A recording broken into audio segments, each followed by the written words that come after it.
Well, hello and welcome everyone to today's launch of the Bankwest Curtin Economics Centre and Workplace Gender Equality Agency's Gender Equity Insights 2024, the Changing Nature of Part-Time Work Report. My name is Angela Priestley and I am the host and MC of today's event. Before we do get started, I would like to introduce Emeritus Professor Simon Forrest, Whadjuk Noongar Elder and Curtin University Fellow, who will now deliver the Welcome to Country. Kaya Wanju. Hello and welcome. My name is Simon Forrest Burungu. I'm a Whadjuk Baladong Noongar with kin connections to the Yamaji and Wongai peoples. I am of this land and place. I follow a bloodline of people who have walked and cared for this land for over 40,000 years. This is a welcome to country, a welcome to Whadjuk Noongar Buja. A welcome to country recognises and acknowledges us and the first and continuing custodians of this land, Australia. Nidja Bolo, Nidja Gunkungap, Nidja Maragarap, Nidja Mindarap. Kaya Wanju, Nan Kwel, Simon Forrest Burungu. Kaya Wanju, Nidja Whadjuk Noongar Buja. Nal Karich Noongar Mod. Ken Karat Nidja Buja. Nan Karich Noongar Kabali, Boran Korea.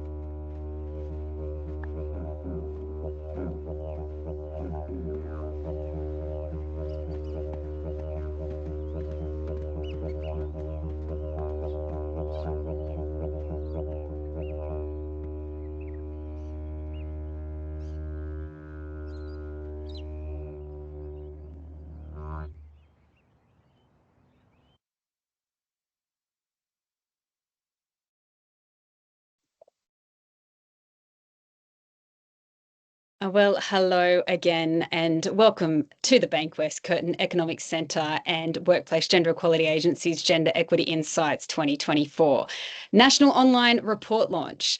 First up, just a little bit of housekeeping. So for anyone requiring live captions, just friendly reminder, you can go to meeting controls at the top of the screen and select more, select language and speech and turn on live captions.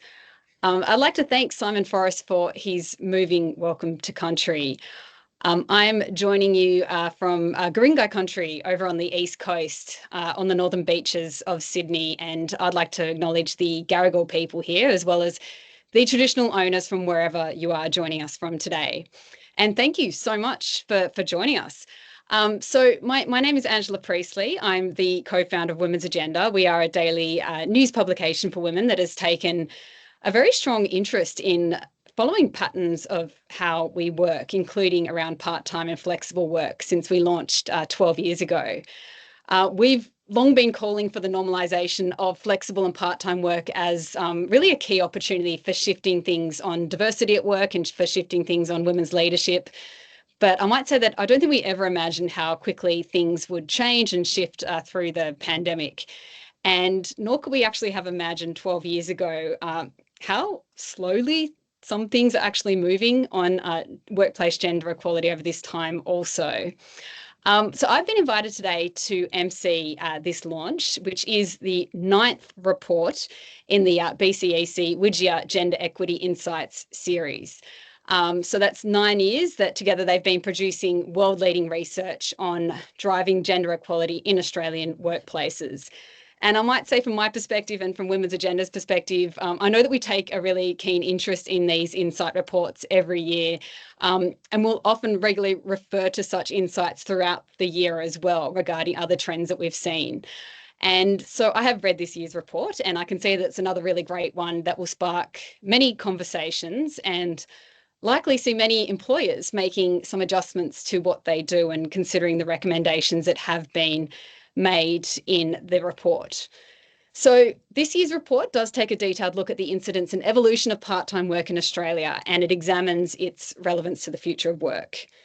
And I think many of us on the call would know that part-time work arrangements have traditionally provided people with opportunity to balance work and other responsibilities, enabling more access for individuals to participate in the workforce.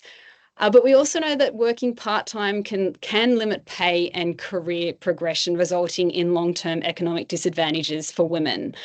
Last year, a new term I know entered my vocab, and that was being around the part-time promotions cliff, which came from that WGEA data. And it was that data that's showing just how difficult it is to get promoted while working part-time, in addition to the challenges that come with getting paid what you are worth and what you deserve while working part-time as well. And also, how part-time work has, for a very, very long time, stereotypically been seen as a working mother's thing rather than an option for everyone, which has issues of itself in its own right as well. So despite its historical significance, part-time work is now being reevaluated in light of emerging work practices and employee preferences that attach increased value to flexibility, autonomy, and the ability for work to align with responsibilities at home. So these are all things that you're going to hear more points on today. So today's program will feature a presentation of the new research findings by BCEC. It will feature remarks shortly from WGEA CEO Mary Wooldridge, followed by a panel discussion with an audience Q&A. So that will be your chance to ask questions to the audience and to the lead researcher also. So we will begin proceedings with opening remarks from Lauri Williams, Chief Controls Officer at Bankwest, and this will be followed by a presentation of the findings from Professor Alan Duncan, Director with Director, and Dr. Silvia Salazar, Senior Research Fellow, both of the Bankwest Curtin Economics Centre. And following that, we'll get those insights from Mary, and our panel and Q&A, we have Nicola Campbell, Inclusion and Diversity Lead for Australia and New Zealand of Accenture, and Katrina McPhee, Group Executive Advocacy and Communication and Chief of Staff at Aware Super, as well as Penelope Catrill, Executive Manager, Education and Research of WGEA, with Alan on that panel also. So Lauri, thank you so much. Over to you now. Thank you, Angela, and good morning, everyone. It's my pleasure to welcome you all to the launch of the Gender Equity Insights 2024 report, a combined effort of the Bankwest Curtin Economics Centre and the Workplace Gender Equality Agency. Firstly, I would like to acknowledge the traditional custodians of the land in which I'm speaking today, the Whadjuk people of the Noongar Nation. I pay my respects to the elders past, present and emerging. And given today is an online event open across Australia and the world, I also extend that respect to all Aboriginal, Torres Strait Islander and First Nations peoples. My name is Lauri Williams. I'm the Chief Controls Officer at Bankwest, a role that has me leading a team of professionals committed to ensuring that Bankwest remains at the forefront of industry standards and best practices. It's an absolute honour to be here to introduce the important findings of the Gender Equity Insights report and to share our commitment to advancing gender equality in the workplace. Bankwest is very proud of its 130-year legacy, and as we aspire to be Australia's favourite digital bank, we are as committed as ever to making a meaningful and lasting impact in the communities in which we live and work. The CBA Group, including Bankwest, employs more than 5,000 West Australians as one of the state's largest employers, and we're determined to continue that role as a growing national business, providing a diverse range of career pathways across tech, digital, operations and customer service. Our partnership with Curtin University to support the Bankwest Curtin Economics Centre is a critical pillar in our commitment to our home state, and BCEC continues to enhance its reputation as a highly respected and nation-leading economic research centre. Among the most valuable reports produced by BCEC is the annual collaborative effort with WGEA. The Gender Equity Insights series has been instrumental in highlighting both the progress and the challenges we face in the pursuit of gender equality. One of the key findings of this year's report is the increasing number of individuals choosing to work part-time, not out of necessity, but as a preferred work arrangement. However, the report also highlights the concerning trend referred to by the authors as the promotion cliff, where part-time workers experience a significant drop in career progression compared to their full-time counterparts. At Bankwest, we are committed to addressing these challenges head-on. Our data shows that while we had strong representation of female colleagues at 65.5%, there is a noticeable drop in the managerial level to 51.9% in executive manager roles. Of course, having such a female representation of 51.9% in executive management roles is something we're also very proud of. But if we look at the data behind the drop and reflecting on the report's findings, we can see that half our female workforce is employed in a part-time capacity, compared to just 5% of men. However, we remain committed to supporting women into more senior positions as part of our efforts to bridge the gender pay gap. And what we know is that most of our workforce utilizes flexible working, regardless of gender, coordinating with their leader to achieve a balance that suits their circumstances. The disparities in part-time working levels, whether speaking as a representative of Bankwest or just reviewing the findings of the report, underscore the importance of flexible working arrangements and the support systems to ensure all workers, especially women, who the report show are overrepresented as part-time workers, have equal opportunities for career advancement. On behalf of Bankwest, I would like to extend my gratitude to the report authors, Professor Alan Duncan and Dr. Silvia Salazar, and the BCEC team behind them, as well as CEO Mary Wooldridge and her colleagues at WGEA, for their dedication and hard work in producing this valuable report.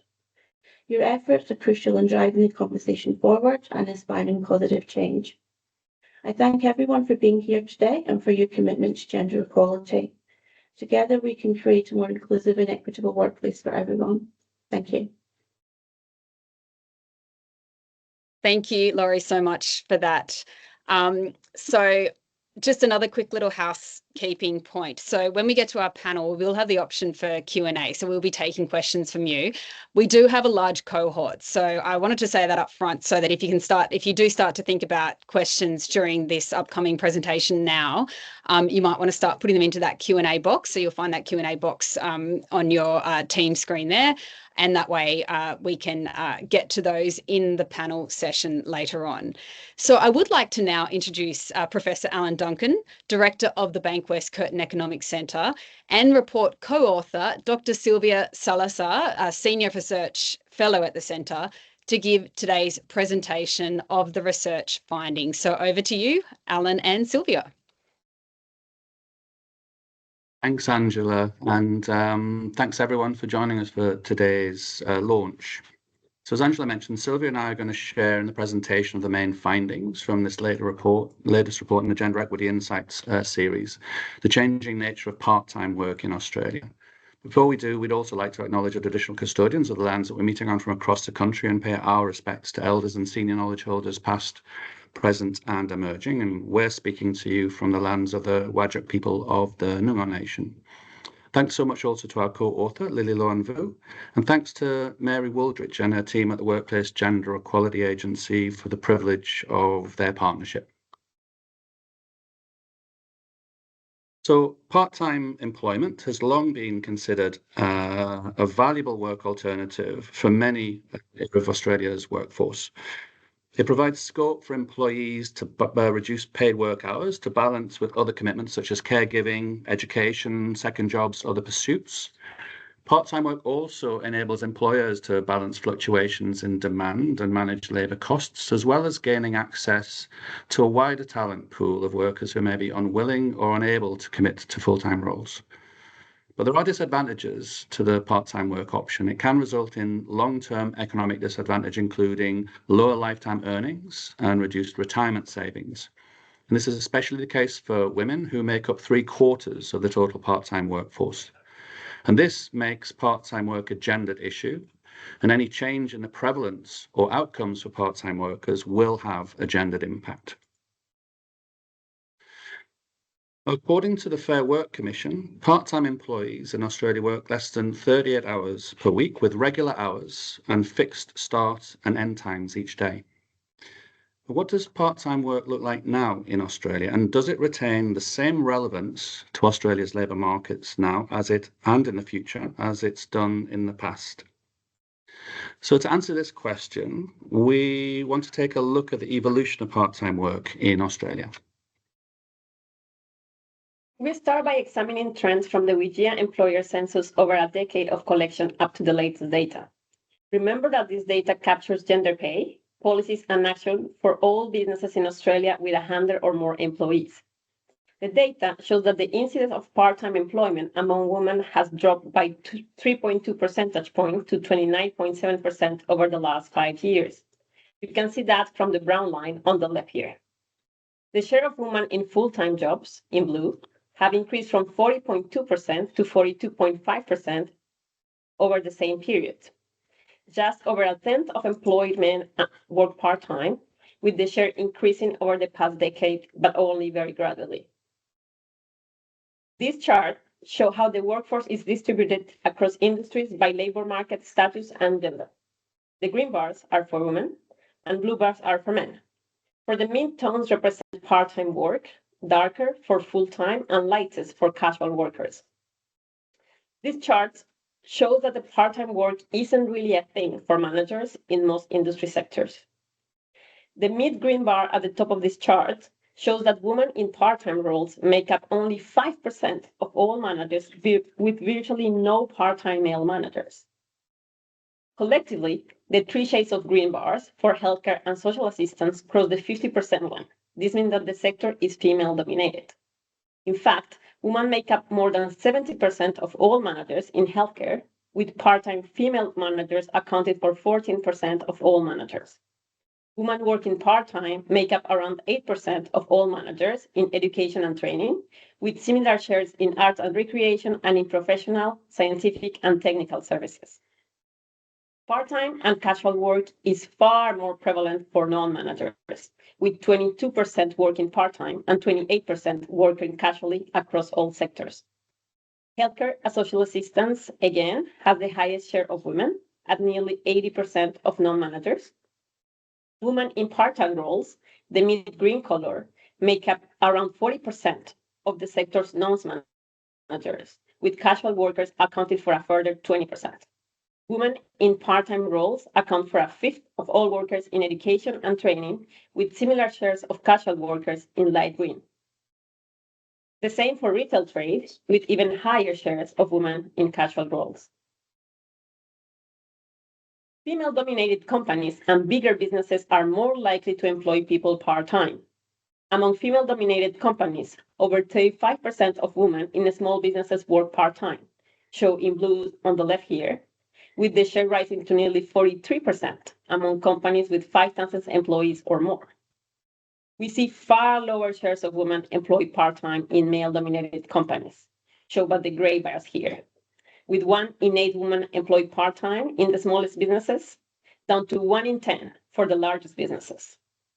A quarter of men are in part-time jobs in the largest female-dominated companies, but hardly any men work part-time when the businesses is male-dominated.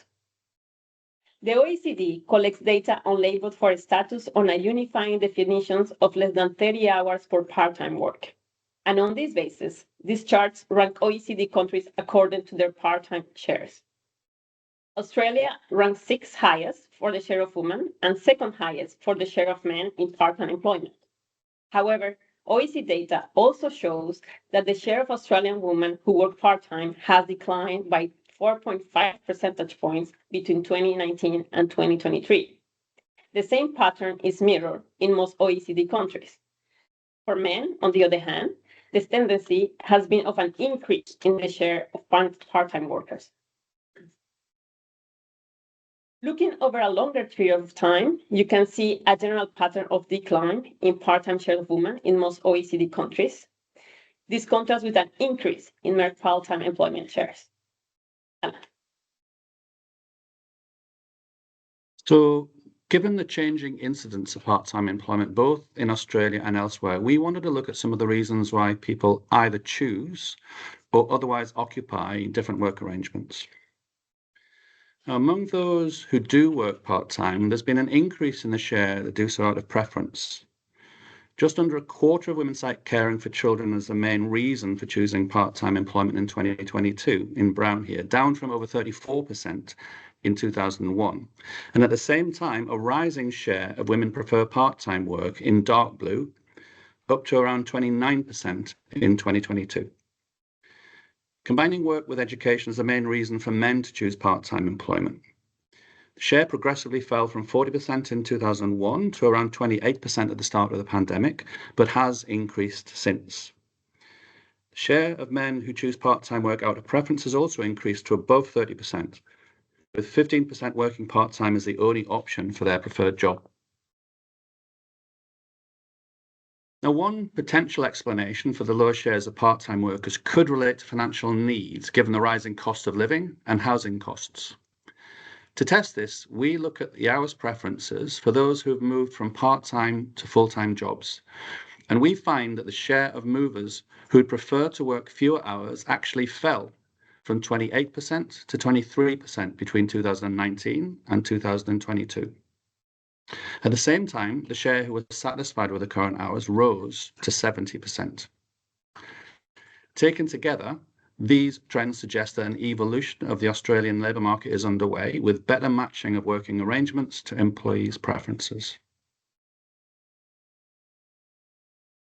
WGEA's employee data also include information on age, and this allows us to explore how labour market status changes by age for women and men. Let's start by looking at patterns of full-time work on the left here. The share of employed women who work full-time in crimson rise rapidly from age 20 to over 50% by the age of 30. But we then see a gradual decline through to the late 30s, with women substituting into part-time work during years of family formation. Full-time shares for men in pink rise to 80% and more by the late 30s and stay there until close to age 60. Now look at the patterns of part-time work on the right. Around a quarter of women work part-time during their 20s in green, rising to a third of women aged 35 to 50 and 50% at age 65. Part-time shares for men in brown on the right drop below 10% from the early 30s and only pick up again beyond age 60.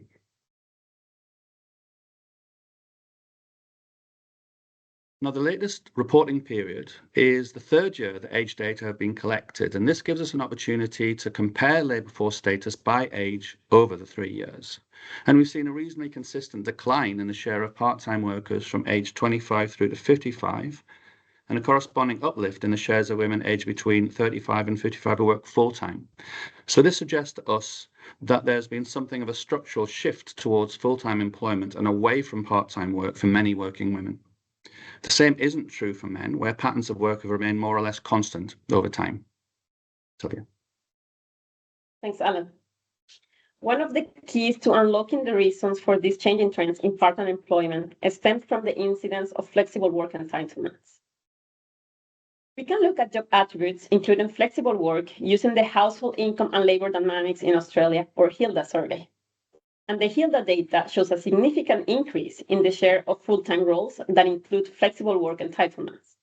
More than half of all full-time workers and 70% of full-time managers now have entitlements to flexible starts and ends. These have been rising for the past 15 years, but especially since around 2016.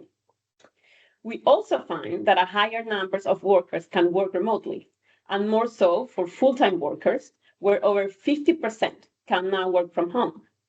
The COVID pandemic enforced a global working from home experiment that may have changed the attitudes of some employers towards non-traditional models of working.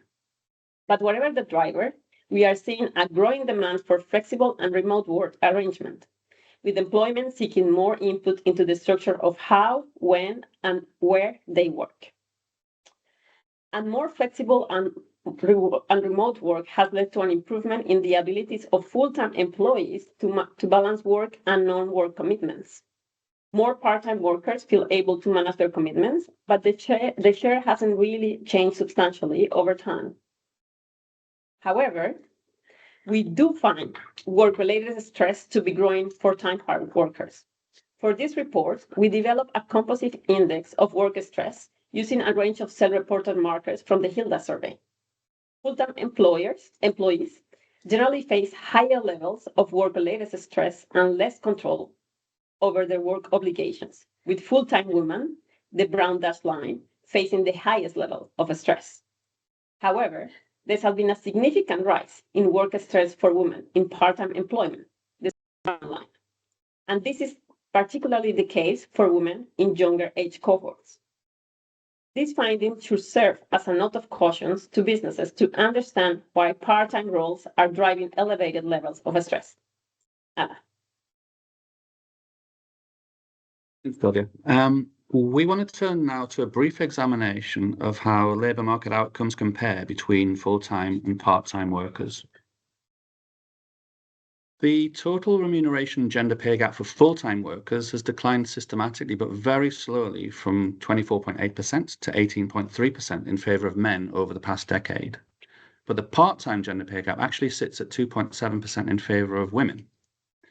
There has been some narrowing of the part-time gender pay gap up to the COVID pandemic, but this trend is now reversing, certainly over the past 2 years. The WGEA census also includes voluntary disclosure of pay data for CEOs and heads of business. And we find that the full-time gender pay gap widens by around 0.7 percentage points, shown in the hashed lines here, where these voluntary CEO pay data are included. But part-time gender pay gaps are more or less identical whether or not CEO pay is added. This chart breaks down gender pay gaps for part-time workers by industry, both in terms of total remuneration in brown and base salary in blue. And it's interesting to see just how much the patterns of pay between women and men vary from one industry to the next. For example, the part-time pay gap in the mining sector is just over 13% in total remuneration, but that's double the 6.5% gender pay gap in base salary and suggests something of a male bonus premium for part-time mining workers. For the finance and insurance sector, the part-time gender pay gap rose to over 10% in 2021-22, but declined to 8% in the last year. And in healthcare, the largest female-dominated sector, the part-time gender pay gap rose to 11.5% in total remuneration by 2020-21, before falling back to 9% by 2022-3. Part-time gender pay gaps in total remuneration for managers average 35.5% in female-dominated organisations, and that's more than twice the corresponding pay gap in male-dominated organisations. For non-managers, the gender pay gap is 7.8% in favour of men in female-dominated businesses, compared to 8.3% in favour of women in male-dominated businesses. So this paradox is reminiscent of the male pedestal effect highlighted in earlier reports in this series, where men seem to be awarded larger salaries than women in female-dominated industries.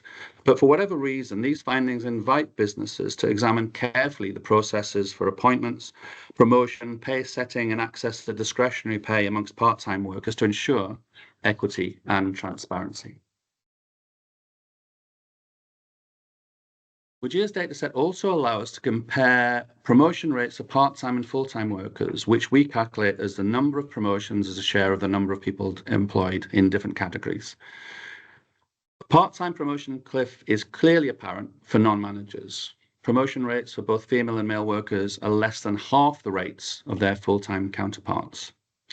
There has been some uplift in promotion rates for part-time non-managers over time, which could reflect a reduction in the stigma of part-time work, or it could reflect the pressures businesses are facing to retain employees in the light of recent skill shortages and the costs of employee turnover. So what business strategies seems to be effective in lifting the shares of part-time employees or improving the pay outcomes of part-time workers? We model how the share of women who work part-time relate to firm characteristics or policies, and our results highlight some important associations. The first is that the share of women working part-time is up to 4.7 percentage points lower for the largest businesses compared to those with fewer than 250 employees. The association remains for managers, but to a lower degree.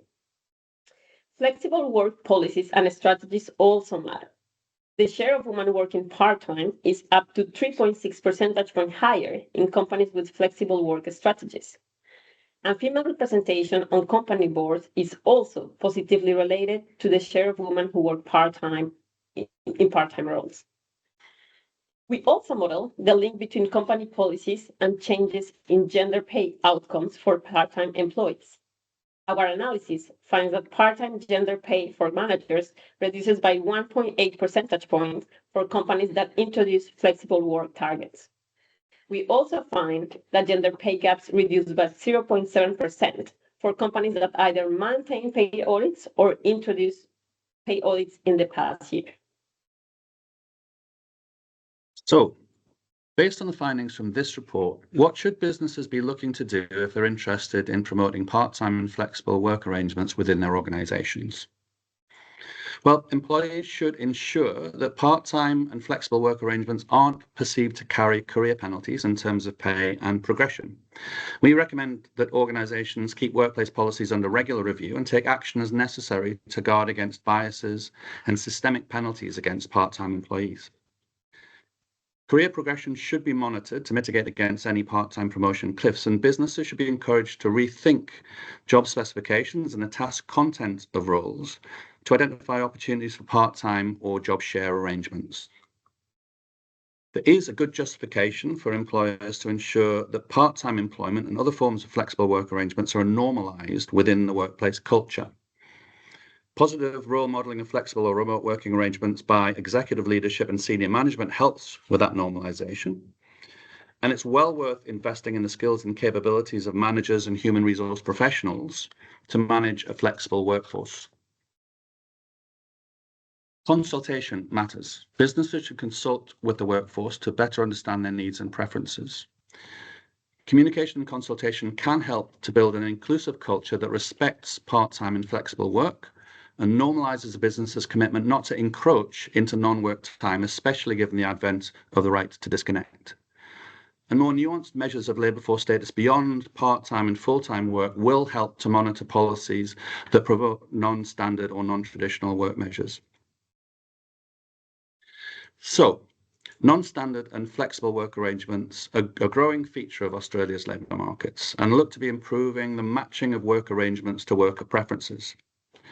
Not all business leaders are on board, of course, with vocal and public resistance from some CEOs to flexible and remote work arrangements. But fortunately, this attitude is the exception rather than the norm. And the sky doesn't look to have fallen down for those businesses that have chosen to retain flexible work options for their employees.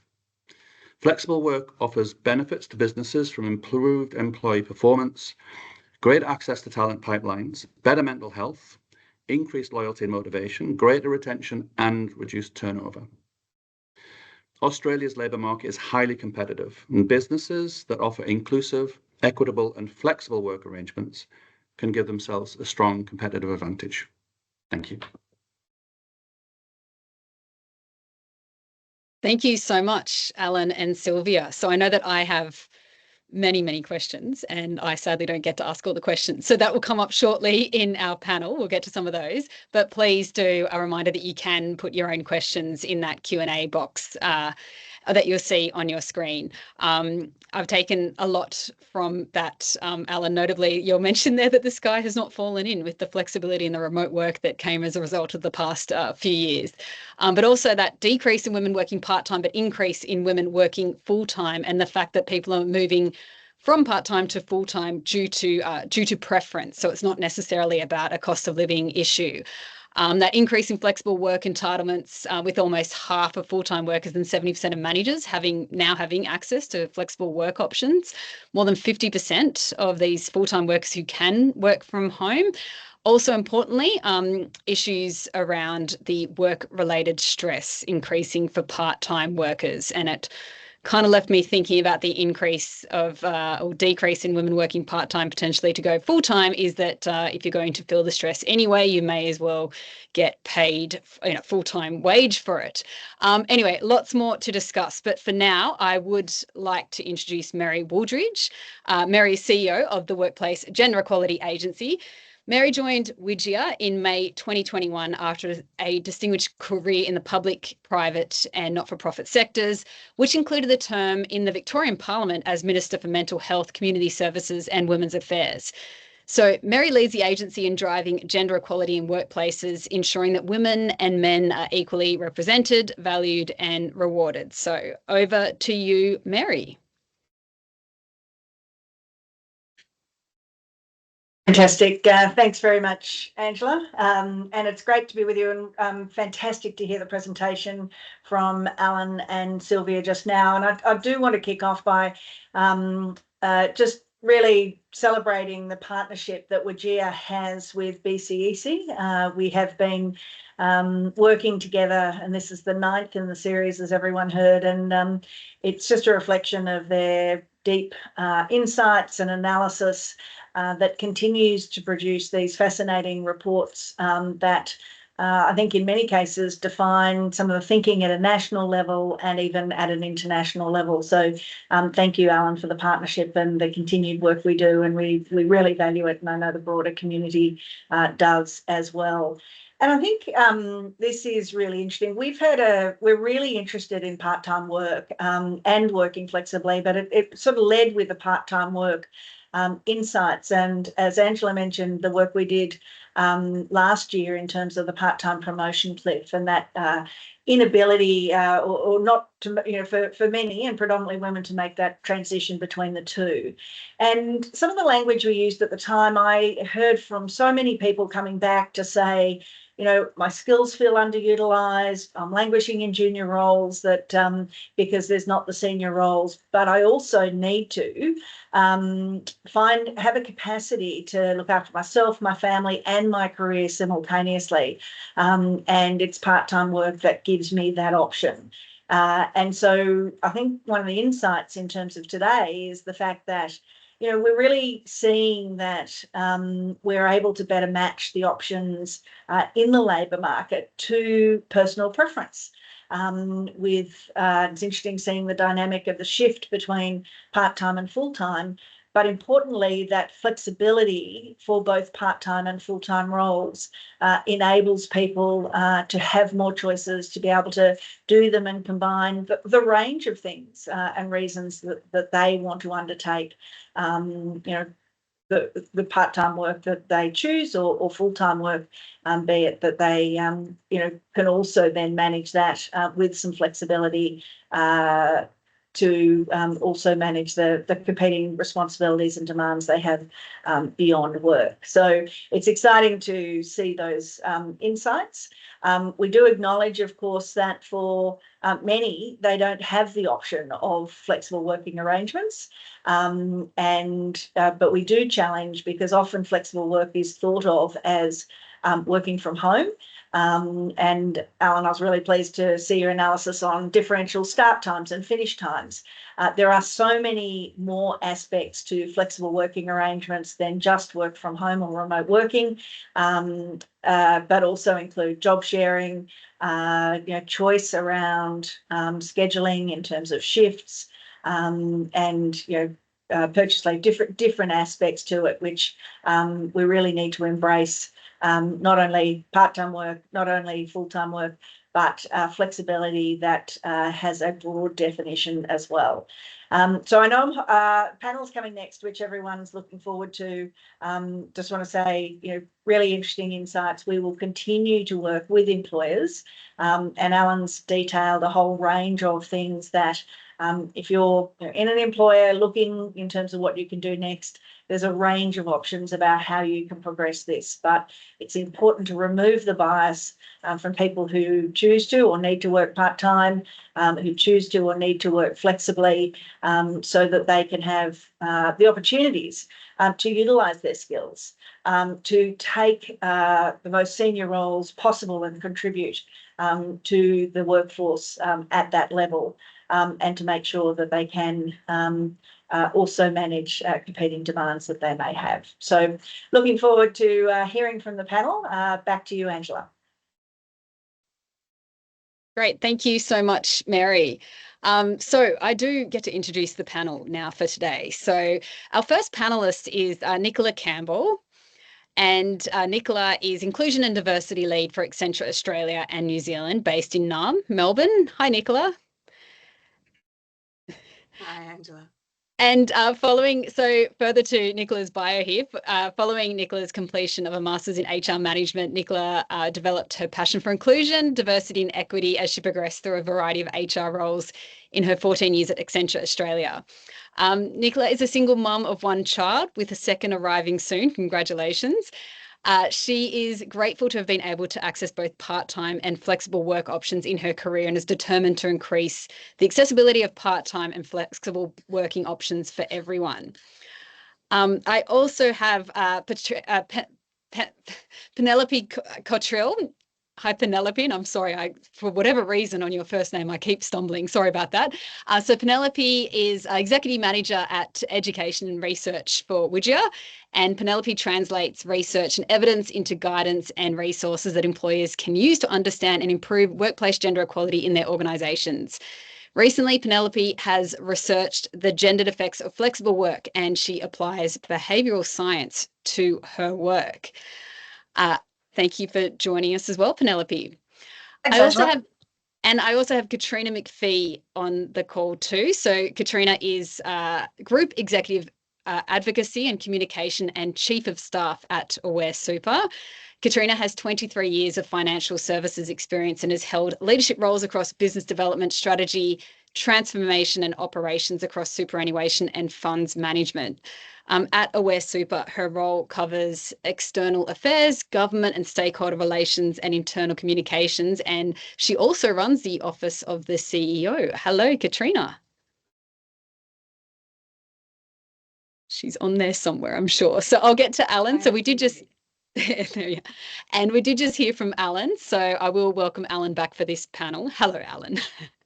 Thank you for your presentation. So Alan is the director of the Bankwest Curtin Economics Centre and a well-regarded economic and social researcher, and has been a lead author on the Gender Equity Insights research series for the last 9 years. So he has a long history of insights born of the WGEA data set. Thank you so much to all our panelists for joining us in what's going to be a really interesting discussion. And a reminder also to our audience, like I mentioned earlier, we do have a really large cohort, which is just really exciting to see everyone interested in this issue. So you can ask questions. We'd love you to ask questions. Just put it in that Q&A box that you see on your screen.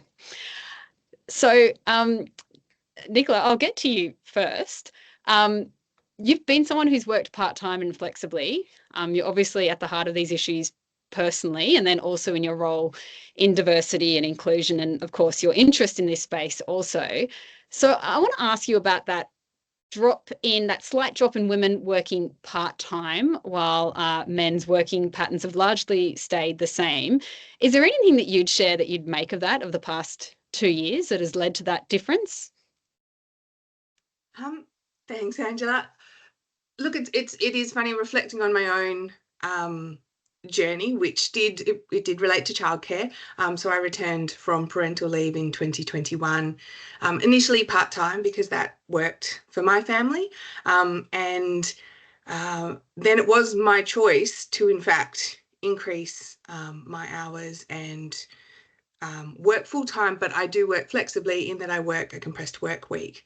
And so I think, you know, when I first planned to go off on parental leave, there was a thought that maybe I would just work part-time when I returned. But I think, you know, the change and kind of the evolution of flexible work and the acceptance of it, which was definitely highlighted during COVID, meant that was very much kind of an option that I considered. And I think, you know, that there could be similarities between, you know, my circumstances and other people, especially women, in that just because there is more options, it means that you can choose. So in the past, part-time was the option, so that you could have balance, whether it was due to health or childcare or education or, you know, any one of those reasons.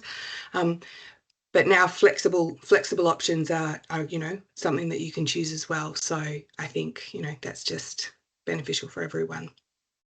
Yeah, and that was my take. I think I had a similar takeaway from that finding to you as well, in that sense that almost like seeing a positive in that drop of women working part-time, that perhaps it is reflecting the fact that there are more flexible work options available. And that idea, I think it goes back to the stress idea as well, that if you want to get paid the full-time salary. I've heard from many friends and experienced it myself of this idea that you do end up working full-time anyway. You just kind of take 80% of the salary instead. So to see this shift is, for many, it could be a good thing.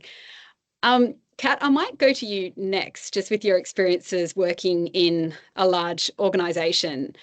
How do you actually make flexible and part-time work? I mean, especially across so many different teams, people doing different things. What do you think is supporting it at your organisation?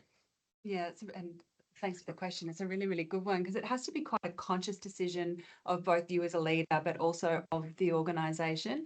I took a lot of heart from seeing a decline in part-time and more full-time. I think you're right, it is flexible work. And the narrative that we do here is around, it is a non-gendered conversation around flexibility versus a gendered conversation around part-time and childcare and those sorts of things. And we've taken a great deal of care to actually reframe flexibility in childcare or elder care or whatever the case might be, whatever the responsibilities outside of work.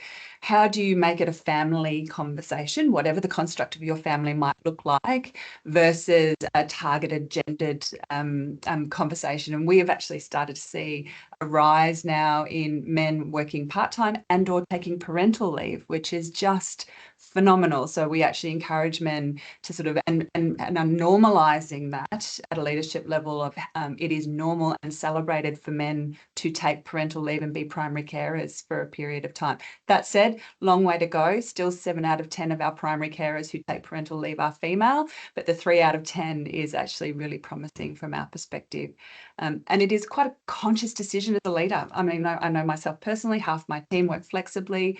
That with and Alan, you raised it before around the right to disconnect, you have to be really conscious of how you accommodate and give equal access to information, making sure that the people are not disadvantaged for not being present during core work hours, and accommodating that as best you can.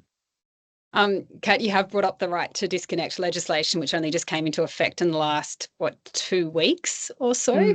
Is that something that you've been looking to implement in advance of this? Is it something that is making flexible work harder, or how do you see that in terms of what were these findings today? It's a really good one, and the right to disconnect, it has to be, because with the rise of flexibility and people working outside of hours, you naturally can create almost like a 24/7 workforce, especially if we have international offices, right? So you can be 24/7 on, and that's not okay. So we've been working, and even more so now, it's something as simple as in our email taglines: if it's urgent, it's urgent. If it's not, it can be read later. Or in the start of our emails, always saying, this is for when you're ready and back at work. You have to be conscious about making sure that people do have that downtime. If you are working flexibly, being able to go and pick the kids up and not trying to read your phone, trying to think about what am I missing. It is something we've been conscious about, but it is also now an obligation of employers to make sure that you are giving people that opportunity to disconnect, but also the opportunity to access information that they need to do their job. Yeah, you've raised a lot of really interesting points there, which I think speak to some of my concerns about part-time and full-time work, and the idea that part-time, despite some of the drawbacks that we've spoken about, it does sort of have this sense that on that day you do switch off. Whereas if we're talking full-time flexible, yeah, we run this risk of this idea of being 24/7 on, and we also already know that we're dealing at the moment, the Australian workforce widely, with issues of burnout and stress and other things. Penelope, I'll bring you in now. In terms of part-time flexible work, are we at a point where employers need to worry less about part-time work and how they think about that and structure roles to allow that, and just focus more on flexibility and just be thinking full-time roles? Thanks, Angela. I think what the data show really clearly is employers have got to focus on part-time work and on flexible work. It's not an either-or scenario. And in fact, often it's looking at how can we bring those elements of flexibility to those who work part-time, because that's what people want and need. And I think by focus on or worry about, I guess what I mean is employers should be getting great at this. Because if they're not focusing on getting great at doing this, then they're actually going to be falling behind. And we heard Katrina speak to some of what employers who are being conscious about this can achieve. So if you aren't actively working on getting good at enabling, supporting people who work part-time and or flexibly, then you're falling behind relative to others. So that's not going to be good for your attraction and retention of great people. It's not going to be great for your access to talent in leadership roles too, if we limiting people who work part-time or flexibly. So what can we do? There's certainly some guardrails that can be put in place around policies and practices to make sure that people who work part-time and or flexibly don't suffer those negative career consequences that have been part and parcel of working part-time, particularly for women. And that point you made earlier about the sort of gendered nature of part-time work, being on this money track for career-wise, meaning that you aren't considered for development, for promotion, that you aren't seen as being a serious contender at work. We've got to make sure that there's policies in place to stop that. But also it's really important, again, the example Katrina gave of being very intentional and actually shaping norms very actively, kind of hacking the norms of your own organisation so that they are very supportive of people who work part-time and flexibly. And that's because it makes the workplace better for everybody. So everyone's a winner from this. If we can get good at this, get managers skilled at managing a flexible workforce, get workplaces settings to support flexible and part-time work, we know that that makes workplaces better for everybody, not just for women or for a particular subset of people, for everybody. So there's huge gains here for employees, but also for employers of getting this right. Okay. Alan, just before I bring you in, Nicola, did you have something to add on that there? I can see your hand up. Thanks, Angela. Yes, look, I think just absolutely agreeing with Penelope. I think the benefits of being intentional are really, really, key. And I mean, from our perspective, we've, invested quite a significant amount of time on what we call our truly part-time program.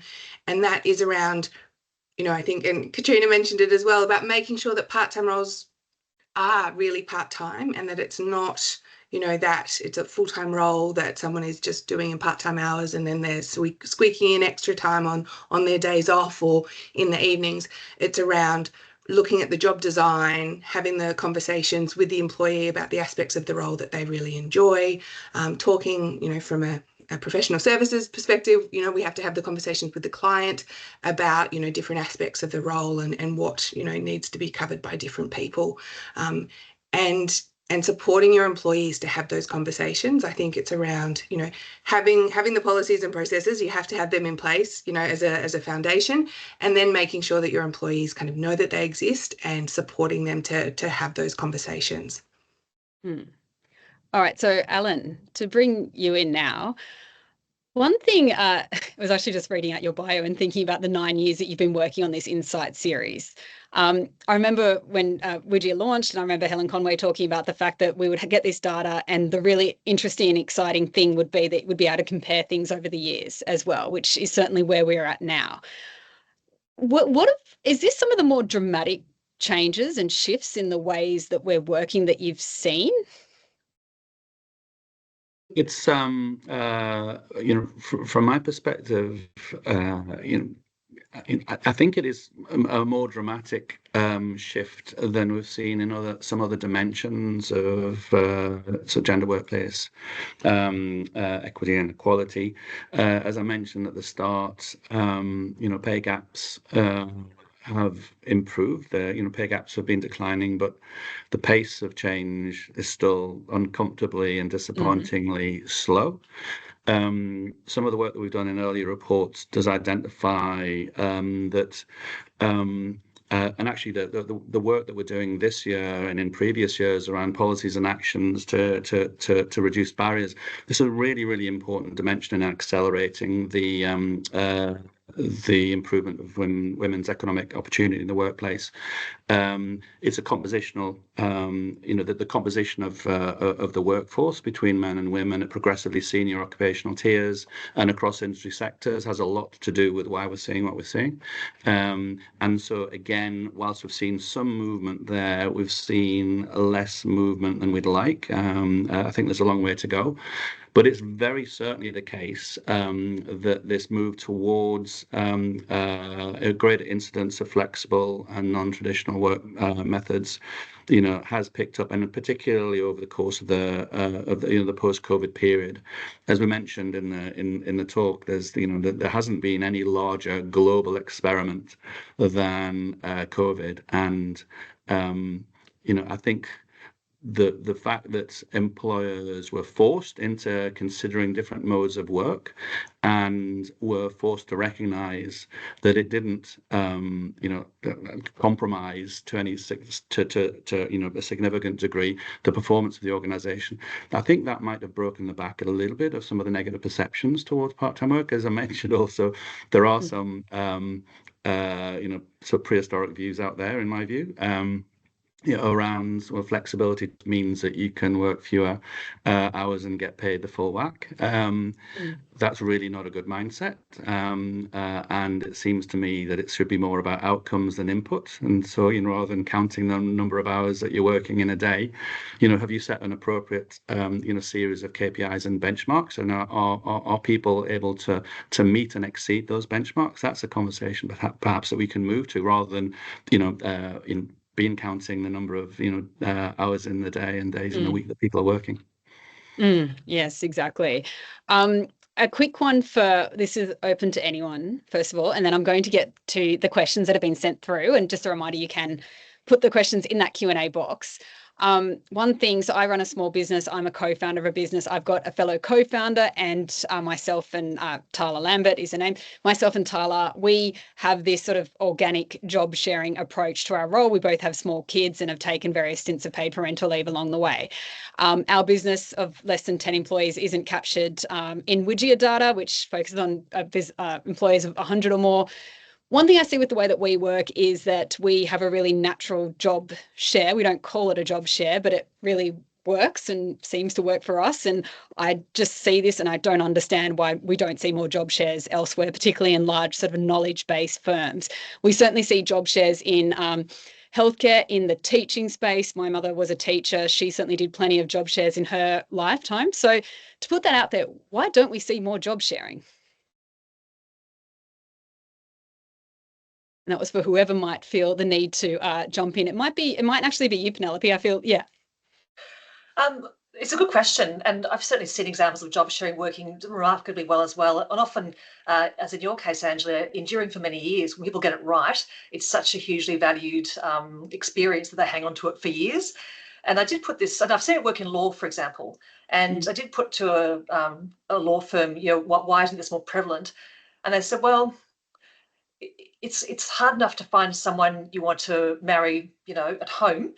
It's really hard to find a work partner as well, and that's the kind of relationship it's sort of got to be. So where it works, it's great, but there aren't many people that you'd be inclined to marry, was the sort of perception that they had. So it has to be a really great match of skills, a great match of aspirations, a great match of people who work really well together. So where it can happen, it's fantastic. And sometimes it's just it's a bit clunkier than other forms of work to make real. Yes, exactly. And so we do, like I said, we do see some, and I might say that when we do come across one and we report on it on Women's Agenda, it's a really popular story. So people have a fascination and an interest in it, definitely. So I'm going to start through the audience questions now. So I'll go to the earliest that came through from James here, who asks if there is, this is really about the industry differences, and this might go to you, Alan, asking, is there a difference in workers in the knowledge economy? So are people and managers in these industries more likely to choose part-time work? And I know that you were touching on some of the industry differences in your presentation. So is there anything more that you can expand on there? Oh, look, I think as we mentioned, amongst the managerial workforce, part-time work isn't really a thing. I think of those industry sectors where there is a non-negligible cohort of part-time managers, you would certainly count healthcare and social assistance amongst those. Education and training too, but again, it's sort of quite gendered. 8% of the total managerial workforce in education and training are women who work in part-time roles, but beyond one or two others, that's not so much a thing. For amongst the non-managers, there is more of a balance and a greater incidence of part-time work. But when you were talking about sort of the knowledge-based economies, if you take education and training as an example, again, the part-time non-managers in education and training are predominantly women. I think perhaps 4 times or 5 times the representation of women in part-time non-managers role compared with men. So in terms of the question, James, certainly in education and training, it is not so much the case amongst the managerial workforce. And I think that's something maybe that was that was raised in part of the conversation that we've had here around how can one normalise, and what are the barriers? What clearly are greater barriers to normalising more flexible or certainly sort of part-time arrangements amongst the managerial workforce within an organisation. Clearly responsibility, sort of line management and the propensity potentially to be on for the majority of the working week. Perhaps that mitigates against a greater share of people in managerial positions and part-time roles. I'd be fascinated to hear more reflections from the panel who would know better than I. So any other reflections on that question, Kat? And to you, Nicola. All right. So I think the thing about large workers is also very often is they have that access to the other flexible options. So the remote work and, the flexing hours, whereas obviously there are some industries where that is just not possible because you need to be there, when your shift starts at 7 a.m. or whatever the case may be. So I definitely think that kind of would have an impact as well.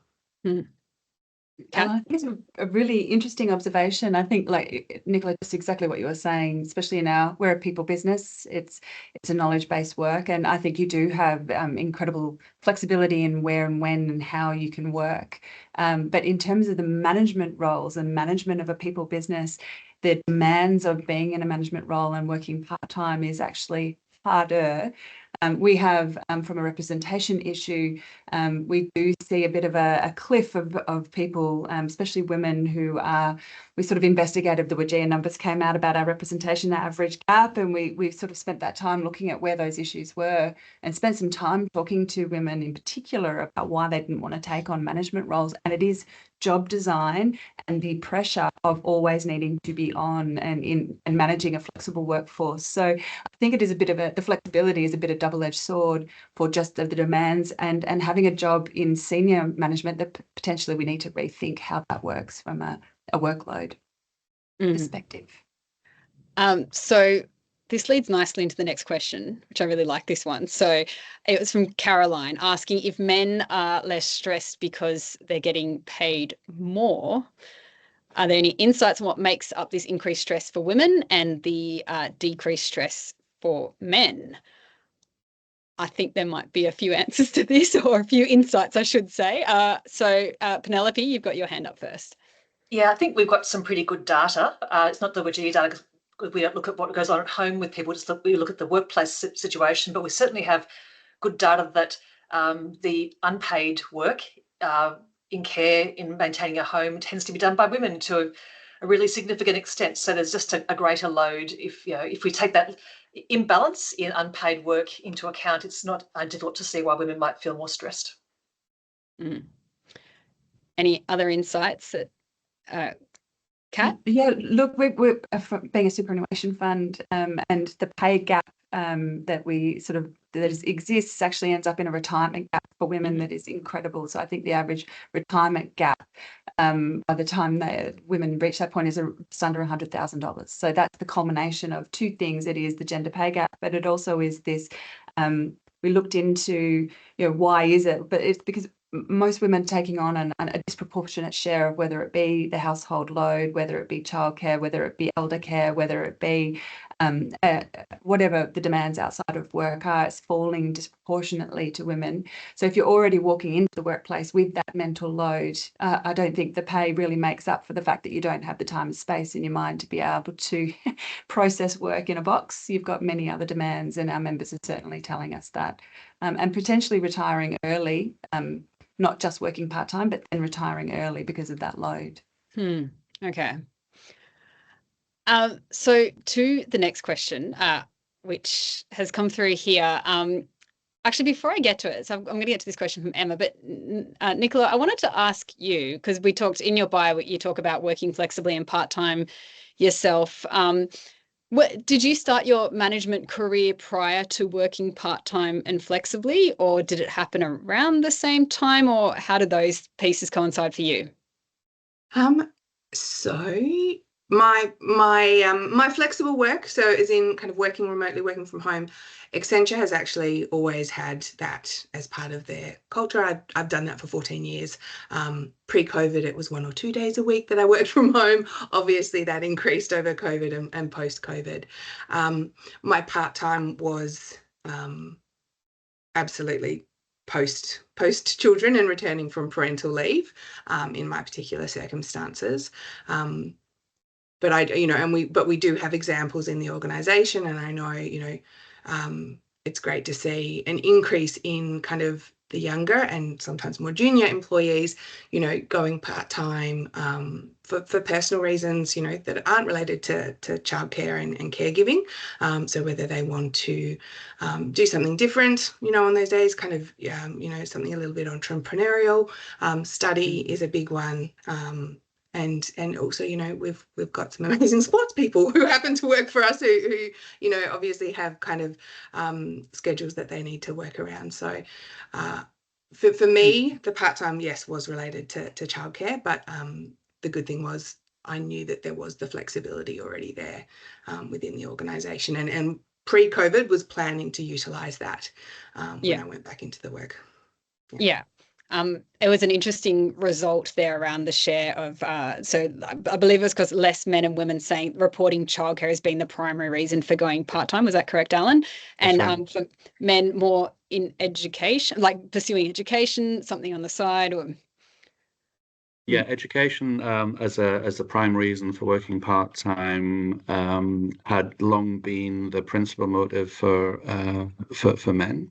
But that has declined, and working part-time out of preference has now, pretty much sort of crossed over to become the most commonly cited reason amongst men. But certainly, care of children, of the elderly, is not nearly so prevalent as the main reason for a choice of part-time amongst women.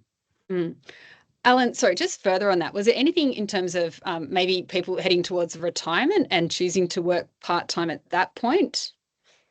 Yeah, you do see some uptick for women. Around 50% of the workforce were recorded as in part-time employment. At or beyond the age of 60. For men, the prevalence of part-time amongst the working cohort of men, I think that was much smaller, but starting to get some uplift beyond age 60 to around 15% from at or below 10%. So there's some uptick, more so for women than for men in those part-time roles. Okay.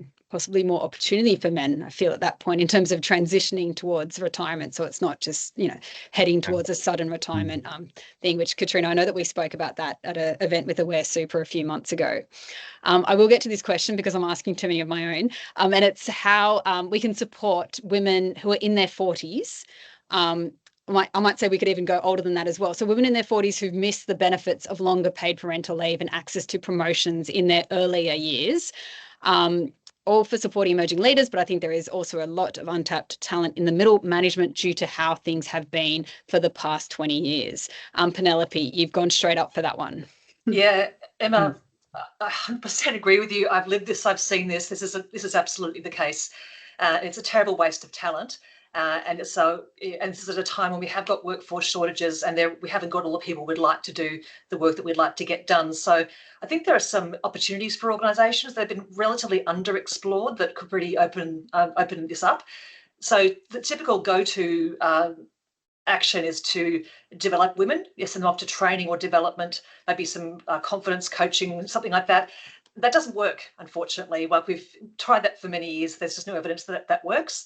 But what does work is succession planning and workforce planning that is quite strategic. So we've seen examples of organisations, that report to us who've really improved their gender equality outcomes by working very hard on succession planning, particularly in parts of the business where women are underrepresented, or layers of leadership where women are underrepresented, or geographies where women are underrepresented, and just saying, we've got these critical roles here. What's a succession kind of group for that? And if it's not gender balanced, why not? And how do we actively develop women to be good contenders for that role? So what are we doing to not just send them to training for training's sake, but to develop them so they can progress, not just get better, more capable, but actually progress? And workforce planning too. There's been some great outcomes there from people looking at their workforce forecasts and saying, we can't match those. We've got to look at some non-standard people to do these jobs. And so we've got to actively make them ready for those jobs. So it's about progression, not just about development for its own sake. But I think you're 100% right, Emma. Untapped gold nuggets out there. Yeah, absolutely. Alan, looks like you want to answer that too. Yeah, I couldn't agree more with what Penelope said. And to me, what's behind this question starts to speak to the need for businesses to build confidence that non-standard, non-traditional, or flexible roles are not going to incur a penalty, or you're not going to, face being overlooked when it comes to progression and promotion. And so, clearly, I think the employer needs to build that confidence in a range of ways, many of which we've sort of itemized amongst the recommendations in this report.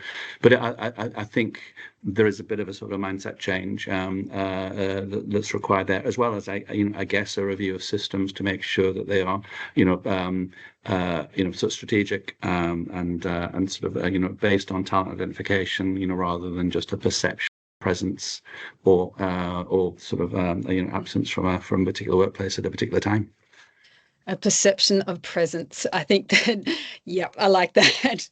It's not just bums on seats necessarily doesn't mean people are productive because you can physically or visibly see them. So, Nick, Nicola, I should say, you've also got your hand up there. Yeah. Thank you. Yes, look, just absolutely kind of agreeing with everything just said there. And I think so from our perspective, when we're looking at part-time and flexible work, and as we go into kind of annual performance discussions and our performance achievement process, we really kind of talk to that, and we make it quite open and transparent, the conversations that we have, and we want to ensure that we're that everyone is reviewed meritocracy, yes, from a meritocratic perspective, and also relative contribution, and so talking about the fact that if someone does work part-time, we need to consider that relative contribution, because it is going to be less than, also their overall contribution might be less, but their relative contribution would be, could be similar, or could even be higher than someone who works full-time. And, addressing kind of unconscious biases and all those kind of things as part of the discussions, and really kind of making everyone responsible in those discussions to speak up and to listen out for those things, and educate them, before every talent discussion around what they need to be looking out for and listening for. And I think just one other thing, as well, as you do start to kind of progress in careers, another thing that from a specific gender perspective that we are looking at as well is around health concerns for women. And that can kind of be very different for women as they get older to men.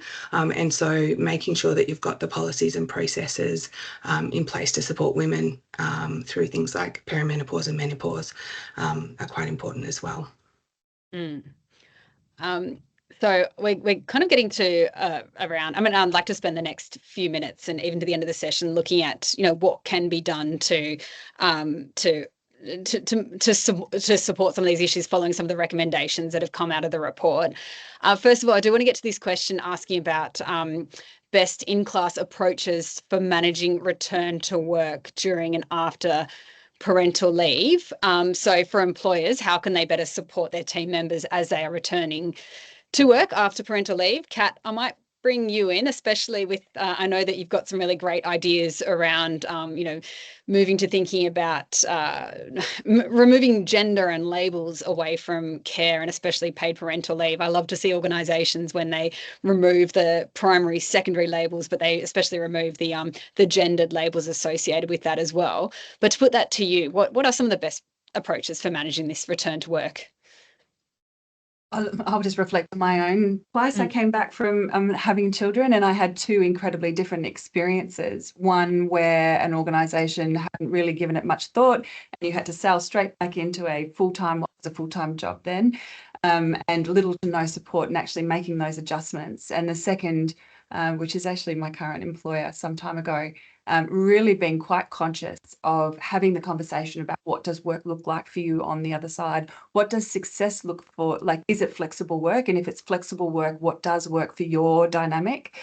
I think once you do that, it's actually setting, and I think we've all spoken about this, what is the output of that role? What does success look like in that role? How do you maintain connection and a sense of culture? Be connected to the organisation, get the information that you need in that flexible way. I think if leaders are just incredibly conscious about the re-entry to work and the adjustment period, I think having meaningful conversations with your employees as they do return and setting them up for success, I think that's the most conscious way that individual leaders can go about it. The organisation has to set the expectation through policies, procedures and leadership training, and that's how you do it. Just what about on that? I mean, an individual leader or an individual manager, I should say, could really make and break somebody's experience of all of this. And we see it where an employer can have the best and greatest policies and the best intentions ever, but all of that can come unstuck by just a terrible conversation with that manager and between that person who's going or returning from leave or that manager's approach. How can employers try to, ward against that kind of situation occurring?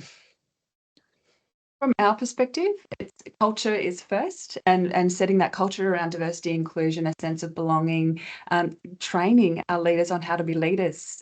Just because you're a technical expert who gets elevated into a position of management doesn't make you a good leader.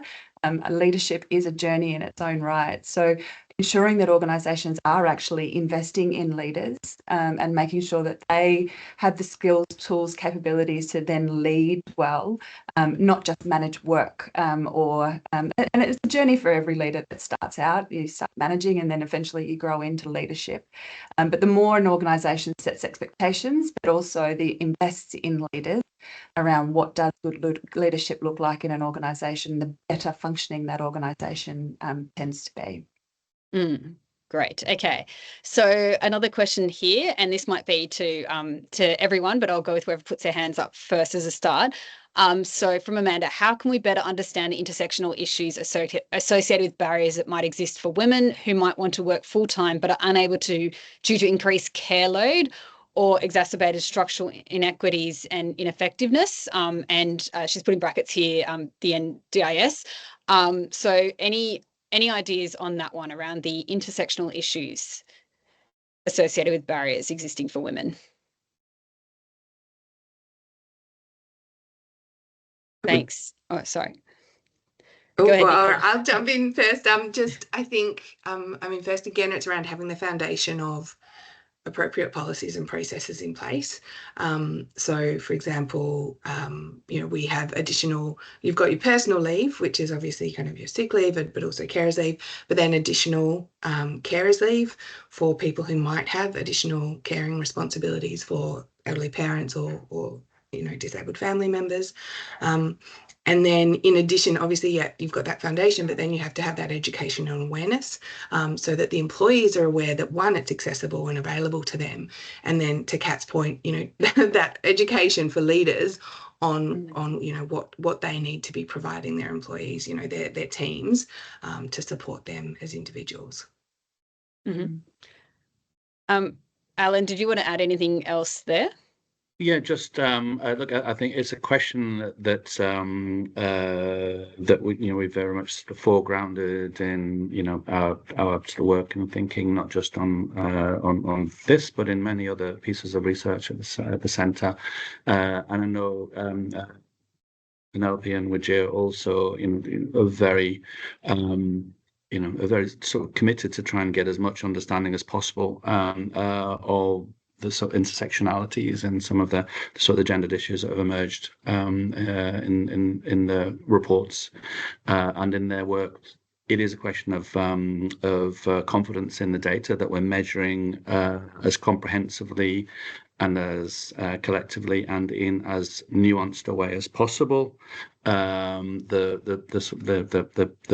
layers of circumstances that can combine to create disadvantage for certain people in our workforce.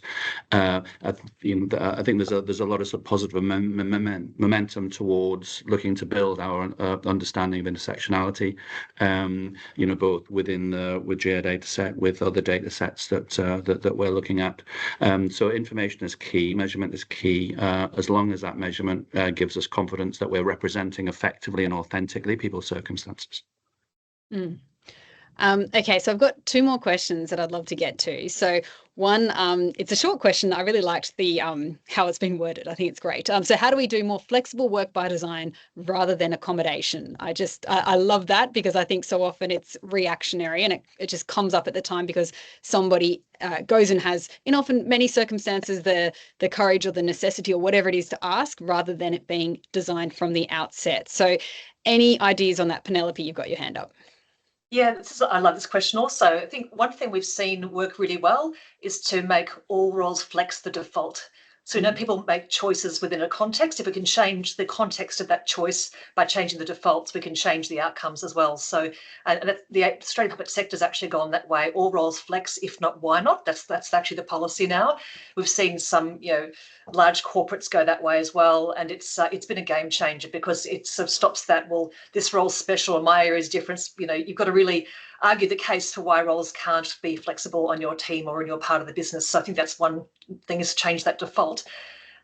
More practical things we've seen too, as people get onboarded into new roles, part of the conversation is about the ways of working. That some things will be fixed in terms of our team catches up on Tuesdays or whatever, and some things are flexible. So let's discuss flexibility as we set you up for your role. And the third thing we know is really effective is just, as Katrina was saying at the beginning, about hacking the norms of your organisation, like what's normal here. And there was a great study they've done in Europe, this is all pre-pandemic even, about flexibility stigma, and how many senior or high status people in your organisation, maybe they're very impressive or specialised people and or leaders. How many of them does it take to work flexibly to make it completely normal, not an issue? And it was 50% in that one study. So having a few people doing it helpful, but actually getting that critical mass is really helpful to making change happen and making it the default rather than the exception you've got to negotiate hard for.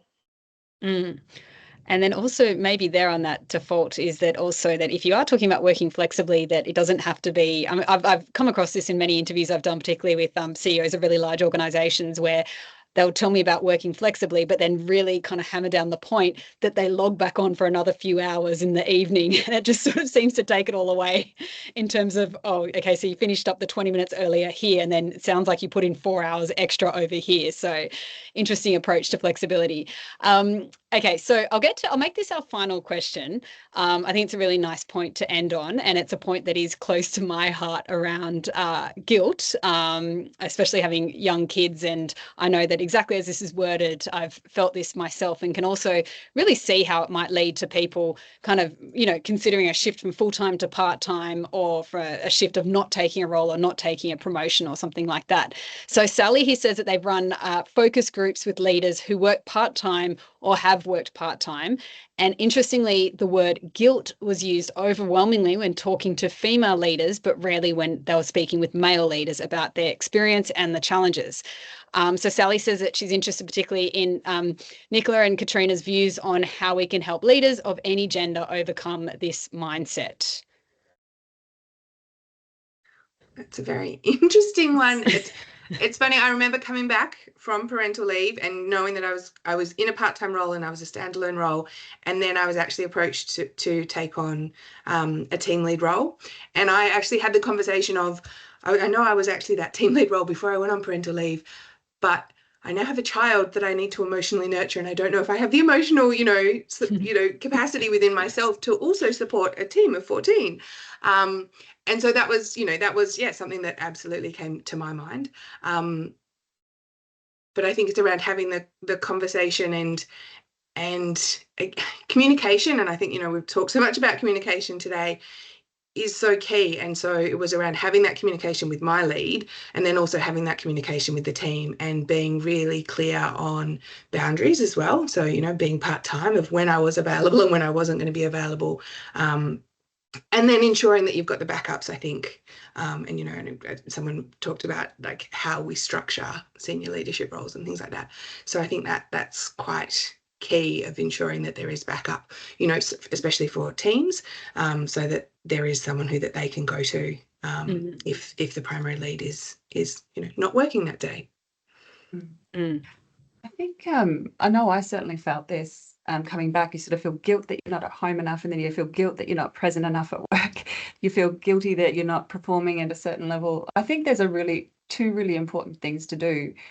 As an organisation, making sure when somebody does take on flexible work arrangements that you set values-based or output-based goals and set up success in a very clear way, and making sure that it's achievable for the hours, or that the person is expecting to work. I think shifting away, and Alan, you mentioned this, it's not about time sitting on your seat, it's actually the output of that human into the organisation. And that is actually fundamentally happening with a lot of organisations. We're going to value-based measurement over time, hours in, and that's COVID has done that, right? We don't get to clap eyes on people all day, every day. So we do look at the quality of the work and the contribution that they've made over the course. But you have to be clear on the boundaries of that, and is it appropriate for the volume of hours that somebody is working? And then actually for the individual, setting clear boundaries of when you're at work and when you are not, and not letting those worlds blur, and making sure as a leader that you're respectful of those boundaries, and that, again, sort of my experience has been access to information or scheduling of meetings or expectations of being present for certain things when it's your day off. I think you just have to be so conscious of maintaining those boundaries so that people get to be their best person outside of work, and they get to contribute in a meaningful and satisfying way when they are at work, and keeping those worlds separate for people. All right, perfect. Okay, thank you. I'll close up now. Thank you to our panelists. Thank you for everyone attending. Thank you. I mean, just thank you for the report as well, which is an important part of this conversation as we think about job redesign, and as we think about workplace diversity, workplace gender equality, and of course, getting more women into leadership positions also, but particularly as we think about these things like boundaries and ensuring that we are supporting team members, and we're supporting wellbeing. And of course, we're supporting families outside of the team members those families have, whether that's small children, whether it's elder care, whether that's the friends that they have in their life, or whatever it is that they have personally going on. So all important stuff. Thank you so much. Thank you for having me, and apologies if we didn't get to your questions. One thing, you can please do go and download the report. You can get that at bcec.edu.au, and enjoy the rest of your day. Thank you very much.